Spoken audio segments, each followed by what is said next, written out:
نظریہ کہلاتا ہے۔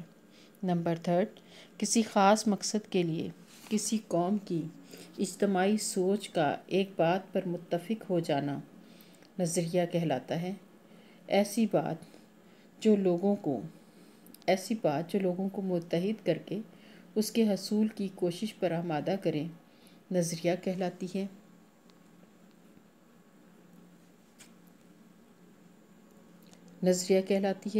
نظریے سے مراد ایسا ضابطہ یا پروگرام ہے جس کی بنیاد فلسفہ و تفکر پر رکھی گئی ہو اور انسانی زندگی کے مختلف پہلوؤں مثلاً سیاسی، معاشرتی اور تہذیبی مسائل کے حل کے لیے کوئی لائحہ عمل بنایا گیا ہو۔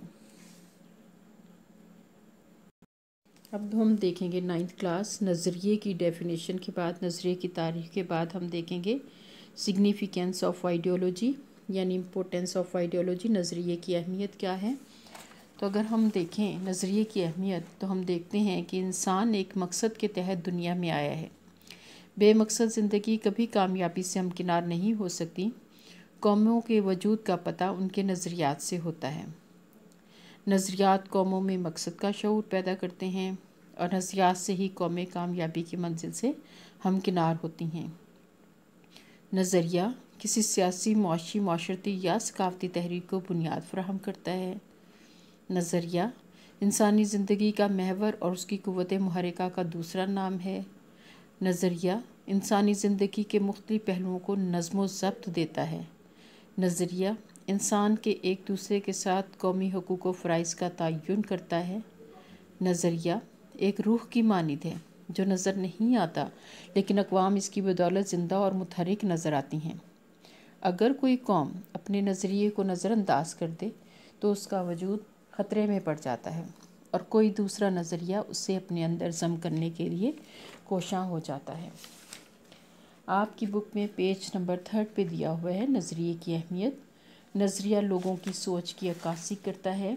انڈرلائن کر لیں، اقوام اسی وجہ سے زندہ نظر آتی ہیں۔ نظریہ انسان کے ایک دوسرے کے ساتھ قومی حقوق و فرائض کی وضاحت کرتا ہے۔ نظریہ قوم کو متحد رکھنے میں مددگار ثابت ہوتا ہے۔ نظریہ مقاصد کے حصول کے لیے ہر قسم کی مشکلات کا مقابلہ کرنے کی طاقت بخشتا ہے۔ نظریہ مقاصد کے حصول کے لیے جد و جہد کا جذبہ پیدا کرتا ہے اور مقصد کے حصول کو یقینی بناتا ہے۔ نظریہ انقلاب کو جنم دیتا ہے اور اس کی وجہ سے نئی راہیں نکلتی ہیں۔ کوئی بھی نظریہ فوراً وجود میں نہیں آتا بلکہ اس کے پیچھے کچھ واقعات کام کر رہے ہوتے ہیں۔ عام طور پر نظریہ معاشرے کے پسماندہ لوگوں میں محرومی کو ختم کرنے کے لیے وجود میں آتا ہے۔ اسے یوں بھی کہہ سکتے ہیں کہ مشکل حالات اور سماجی دباؤ نظریے کو جنم دیتے ہیں اور معاشرے میں مشکلات کے شکار لوگ اس کی طاقت بنتے ہیں۔ جس طرح امریکہ میں انڈرلائن کریں 9th کلاس، جس طرح امریکہ میں سیاہ رنگت کے لوگوں نے مساوی حقوق کے حصول کے لیے جد و جہد شروع کی تو ان کا نظریہ مساوی حقوق کے حصول کا نظریہ تھا۔ ایک لمبے عرصے تک بنیادی انسانی حقوق سے محرومی نے ان میں مساوی حقوق کے حصول کے لیے ایک نظریے نے جنم لیا۔ اس طرح برصغیر پاک و ہند کے مسلمانوں نے اپنے سماجی اور سیاسی حقوق کے حصول کے لیے جب جد و جہد شروع کی تو اس کی وجہ انگریزوں اور ہندوؤں کا ظالمانہ رویہ تھا، جس نے مسلمانوں کے اندر آزادی کی لہر پیدا کی اور مسلمانوں کے لیے علیحدہ وطن کے لیے نظریہ وجود میں آیا۔ لہٰذا ہم کہہ سکتے ہیں کہ ہر نظریے کے پس پردہ تاریخ، روایات، رسم و رواج، مزاج، نفسیات اور مذہب جیسے عناصر شامل ہوتے ہیں۔ یہی عناصر کسی بھی نظریے کی اہمیت کو اجاگر کرتے ہیں۔ اچھا 9th کلاس، اب ہم لوگ دیکھیں گے نظریہ پاکستان کا مفہوم۔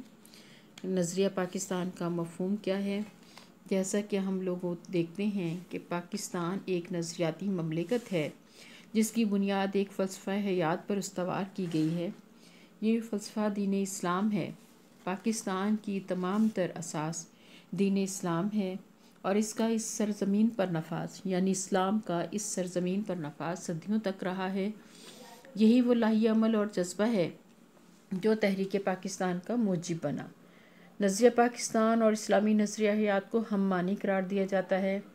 بلا شبہ اسلامی نظریہ حیات نظریہ پاکستان کی بنیاد ہے۔ برِ صغیر میں صدیوں تک مسلمانوں کی حکومت رہی۔ وہ اپنے مذہب کے مطابق آزادانہ زندگی بسر کرتے رہے۔ انگریزوں کا راج قائم ہوا تو اسلام اور مسلمانوں کی آزاد حیثیت کو نقصان پہنچا۔ غیر مسلموں کے اقتدار میں مسلمان مجبور اور محکوم رہے۔ جب انگریز کا راج ختم ہونے لگا تو صاف نظر آ رہا تھا کہ برِ صغیر پر ہندو اکثریت کی حکومت قائم ہو جائے گی اور مسلمان انگریزوں کی عارضی غلامی سے نجات پا کر ہندوؤں کی دائمی غلامی کا شکار ہو جائیں گے۔ سر سید احمد خان، قائد اعظم محمد علی جناح، علامہ اقبال اور کئی دوسرے مسلم رہنماؤں نے برِ صغیر کے مسلم عوام کے تحفظ اور وقار اور آزادی کے لیے کوششیں شروع کر دیں۔ انہی رہنماؤں کی کوششوں کے نتیجے میں پاکستان معرض وجود میں آیا۔ اسلامی نظریہ حیات نظریہ پاکستان کی بنیاد ہے۔ نظریہ پاکستان سے مراد برِ صغیر جنوبی ایشیا کے تاریخی حوالے سے مسلمانوں کا یہ شعور تھا کہ وہ اسلامی نظریہ حیات کی بنیاد پر دوسری اقوام سے مختلف ہیں۔ ایک موقع پر قائد اعظم محمد علی جناح نے فرمایا تھا کہ پاکستان تو اسی روز وجود میں آ گیا تھا جب برِ صغیر کا پہلا ہندو مسلمان ہوا تھا۔ نظریے کی تعریف کی روشنی میں نظریہ پاکستان وہ لاہی عمل تھا جس کی بنیاد ایک خاص نظریہ یعنی اسلام پر رکھی گئی تھی، جس کو واضح کرنے کا مقصد اسلام کو ایک تاریخی، ثقافتی، تمدنی، سیاسی اور معاشی نظام کے طور پر نافذ کرنا تھا۔ پاکستان کا قیام ایک نظریے کے تحت وجود میں آیا، عمل میں آیا، جو نظریہ پاکستان کہلاتا ہے۔ نظریہ پاکستان کی حیثیت پاکستان کے وجود میں روح کی طرح ہے، جس کے بغیر پاکستان کے قیام کا کوئی تصور نہیں کیا جا سکتا۔ تحریک پاکستان کے دوران مسلمانان ہند نے شعوری طور پر ایک نظریے کے تحت آزاد مسلمان مملکت کے قیام کی جدوجہد کی۔ اب ہم دیکھتے ہیں نظریہ پاکستان کی تعریف۔ نمبر 1 ہے کہ نظریہ پاکستان سے مراد ایک الگ خطۂ زمین کا حصول ہے جس میں مسلمانان برِ صغیر قرآن و سنت کی روشنی میں اسلامی قدروں اور نظریات کو محفوظ کر سکیں اور اپنی زندگیاں اسلام کے روشن اصولوں کے تحت گزار سکیں۔ یعنی کہ نظریہ پاکستان قرآن و سنت کے اصولوں پر مبنی معاشرے کی تخلیق کا نام ہے۔ نظریہ پاکستان، تحریک پاکستان اور تعمیر پاکستان کے مجموعی تصور کو نظریہ پاکستان کہا جاتا ہے۔ نظریہ پاکستان وہ نظریاتی بنیاد ہے جس کے تحت مسلمانوں نے اپنی شناخت، حقوق، علیحدہ وطن اور قومی فلاح و بہبود کے لیے جدوجہد کی۔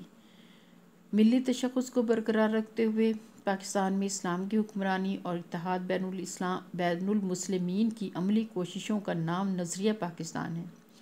نظریہ پاکستان ایک ایسی ریاست کے قیام کا نام ہے جہاں عوامی فلاح و بہبود کا خیال رکھا جائے۔ اچھا 9th کلاس، آج ہم نے پڑھا ہے سب سے پہلے نظریے کی تعریف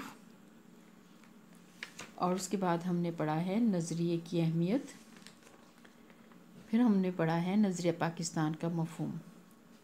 ان تینوں ٹاپک میں سے آپ لوگوں کو شارٹ کوسچن آئیں گے۔ نظریے کی تعریف بیان کریں۔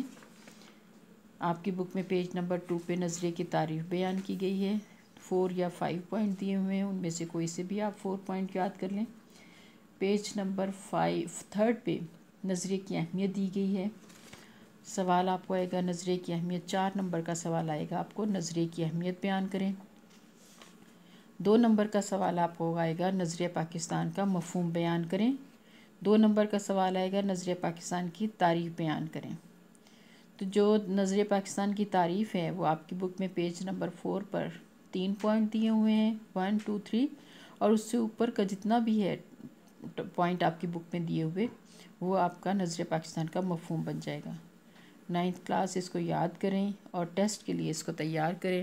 آپ کے پری فرسٹ ٹرم ہوگی تو اس میں آپ کا یہ چیپٹر پورا شامل ہوگا۔ ساتھ ساتھ یاد کریں، تھوڑا تھوڑا کرواؤں گی۔ کل انشاءاللہ ہم پڑھیں گے نظریہ کے ماخذ، کہ نظریے کے ماخذ کون کون سے ہیں، سورسز آف آئیڈیالوجی کون کون سے ہیں۔ اس میں ہم لوگ پڑھیں گے مشترکہ مذہب، مشترکہ سیاسی مقاصد، تعلیمی مقاصد، سیاسی مقاصد اور معاشی مقاصد اور ثقافتی مقاصد۔ اچھا 9th کلاس، اس کو یاد کریں، یاد کرنے کے بعد لکھیں اور اپنی اٹینڈنس جو ہے وہ ضرور شو کریں کہ آپ لوگوں نے یہ لیکچر لے لیا ہے۔ تھینک یو، اللہ حافظ۔